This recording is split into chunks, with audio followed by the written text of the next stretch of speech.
Hello everybody and welcome to Draft Room, the show where the prospects get to tell their stories. I'm your host, Matt Sparks from Arrowhead First, and today we are stuck inside because, like everybody else, we are basically quarantined due to the global effects of the coronavirus. And here at NFL Fan Blitz, our heart goes out to everyone affected by the coronavirus. And we hope to provide just a brief distraction from all the bad things going on in the world here in Draft Room.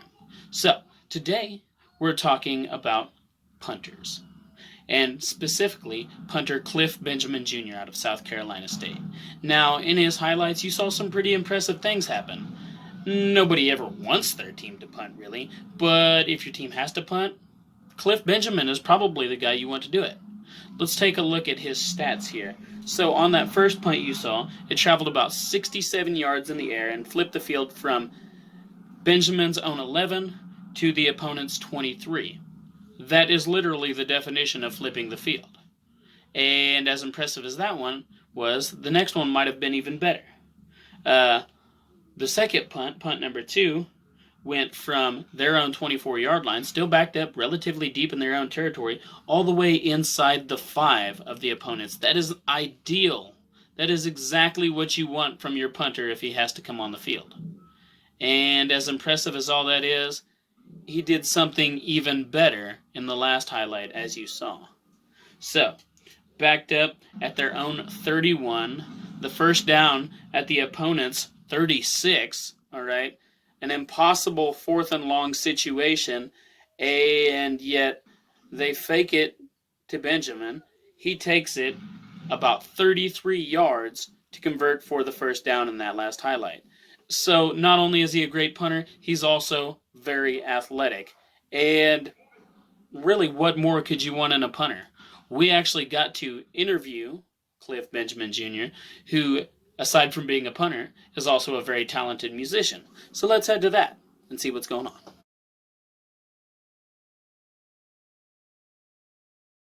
name is Cliff Benjamin Jr. I'm from Holly Hills, South Carolina. I attended Lake Marion High School, and I started punting when I was in the 12th grade. Well, a little bit of 11th grade, but mainly 12th grade, like on a serious level. And I ended up going to South Carolina State University, where I walked on as a punter, and I just finished my senior year. So, yeah. My freshman year, I played a little bit on the JV level, but then my sophomore year, I didn't go back and play because, I had initially made a plan to just, pretty much work on my own to go to college and, try for a college team. But then, going into my junior year, my high school coach, he found out that my dad was a real great punter. So then, after that, he kind of asked for me to come out, and I kind of worked on it and kind of worked out for the good. I came back to the team my junior year. Freshman and sophomore, for those out there who haven't played high school football, that's intense developmental years.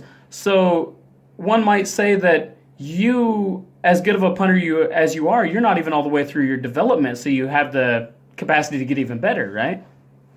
Right. I'm definitely not at my peak yet, man. All through college, I'm still trying to develop, ways to help myself become more consistent, and everything. I've been doing a good job at, developing over the years, but I'm definitely like not even at the peak of where I should be at right now.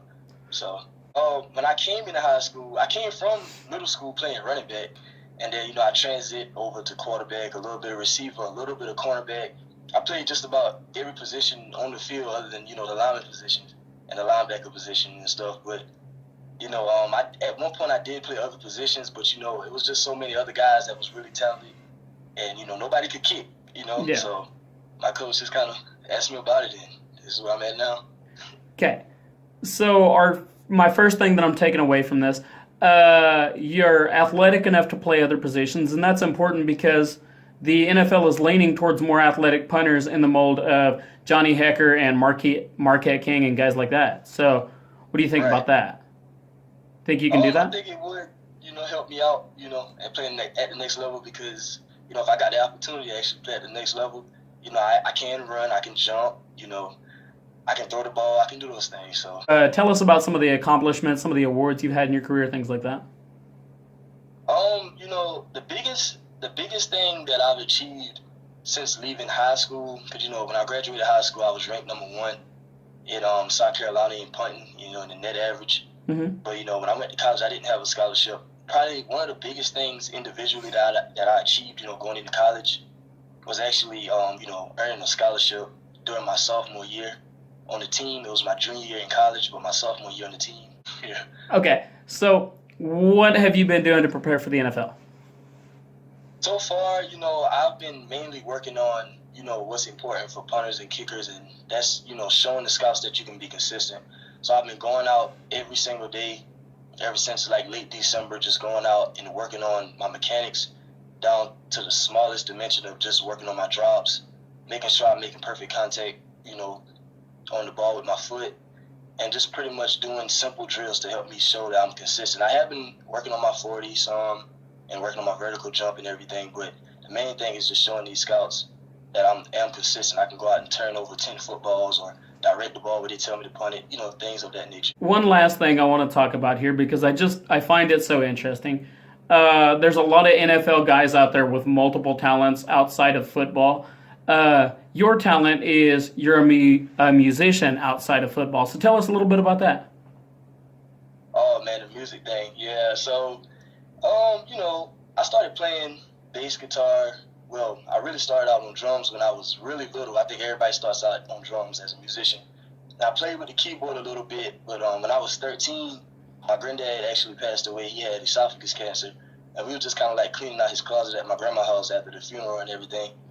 And I found this little guitar in his room, and my grandma was telling me about how he used to try to play the guitar, but he really couldn't get it. But he actually had a lead guitar, so I started out, messing with that, and I really didn't like it. But then, when I would listen to music, I would ask my mom, like, Mom, what's that deep tone, songs? And she'd be like, you talking about bass? And I'm like, yeah, I want to learn how to play it. So she went and got me this little small little guitar, and I would stay up all night and just mess with it. And one day I just woke up and told my mom I got it. And ever since I was 13, man, I just been playing bass, and I started getting better and better. And I play for churches in my community. And I also play on Sundays every morning inside the church and stuff. So, it's been a fun experience with that too, man. Are you part of a band? Yeah, I'm part of multiple bands, man. Multiple bands. My mom even has a singing group down here, sing a lot of gospel. And then, of course, when I'm at school, I got a lot of friends that play a lot of music and stuff as well. I'm a part of a few bands and stuff. Do you got a name for one of your bands? Or? Oh, well. Come on. You got to give it. I'm about to say, yeah, like I play for this guy named Josh Ferguson, and his name of his band is Josh Music. And we used to do like a lot of shows and concerts at school, and they used to be real fun.